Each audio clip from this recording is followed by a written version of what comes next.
So you mentioned how hypnotherapy was something that was really beneficial for you when you were quitting smoking cigarettes.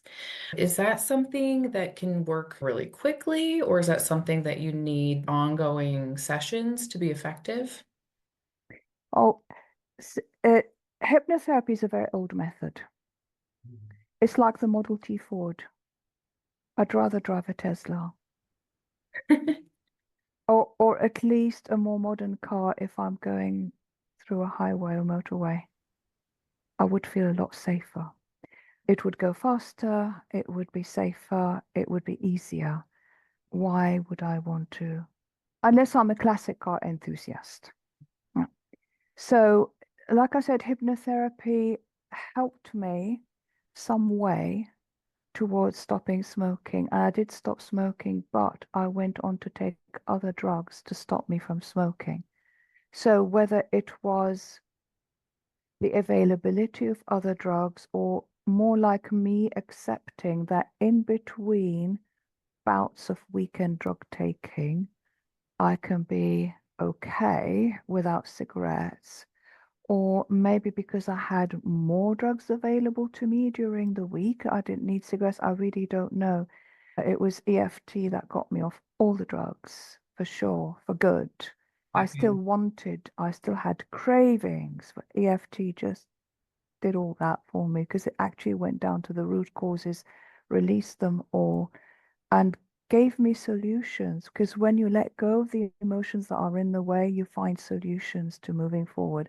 But the way I use it, which people really is, people come to me, we use EFT, let's say, to release whatever it is in their way, while they're awake. Right.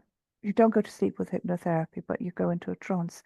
So while they're in a non-trance state, wide awake, sitting with me, we release all that stuff underneath the addiction as much as we can in one session.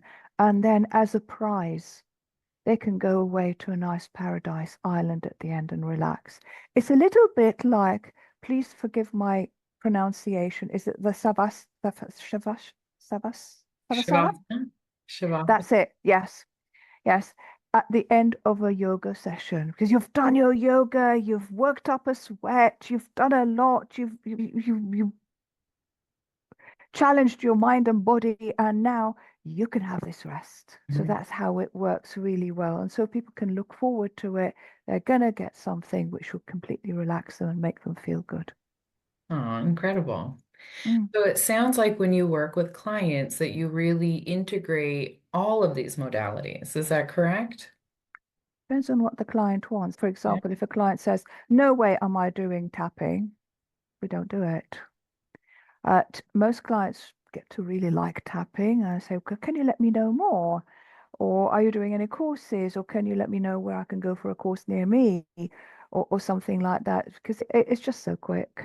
It's Yeah. quick and far reaching. With NLP, once NLP, it's hard not to use it. You can't not use NLP. We use it in our everyday communication. So we always use NLP. Tapping is really nice to use. Reiki is a wonderful base therapy, and Reiki has a lot of things in it that can be used with whatever it is that you're doing. So it really depends on what the client wants and what journey we've decided to take, and also on the client's state of health, Sure. being what they eat. So if they're undernourished, they won't respond to EFT as well as if they're fully nourished. Oh, that's a interesting point. Mm. It sounds like you have all these very unique modalities that you can really customize to Yeah, customers. So that's wonderful. customizing. Yeah, that's great.